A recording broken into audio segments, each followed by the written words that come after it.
আজকে তো আমি পুরো ভয়ে অস্থির, এমন কাণ্ড ঘটিয়েছে আমার এই ছেলে। আজকে আমি ওকে ঘরে রেখে বাইরে কাজ করছি, ও ঘরে খেলা করছিল, তারপর হঠাৎ করে কি করেছে, বাইরে মানে ভিতর থেকে ও লক করে দিয়েছে, ও ভিতরে। এবার আমি যখন এসে দরজা খুলতে গিয়ে দেখি কি দরজা আটকানো। তারপর এবার ডাকাডাকি করছি, কিছুতেই সে মানে ও তো খুলতে পারছে না, ছোট্ট মানুষ বুঝতেই পারছে না। এবার ওখানে দাঁড়িয়ে দাঁড়িয়ে কান্না করছে, কিছুতেই খুলতে পারছে না।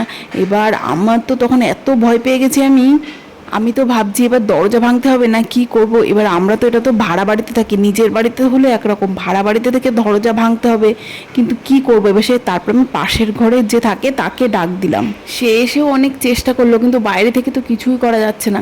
এবার আমি ছেলেকে আস্তে আস্তে বুঝিয়ে বুঝিয়ে যে বাবা কান্না করো না, কান্না করো না, আস্তে আস্তে খোলো ওটা, নাড়া দাও, খোলো বলে বলে তারপরে ধীরে ধীরে দেখলাম ও খুলে দিয়েছে। আর দরজা খোলার পরে দেখি ও ভয়ে এত ভয় পেয়ে গেছে যে সেখানে দাঁড়িয়েই শুশু করে দিয়েছে, নাক দিয়ে জল পড়ছে, চোখ দিয়ে জল পড়ছে, সে মানে এক পুরো বিধ্বস্ত অবস্থা।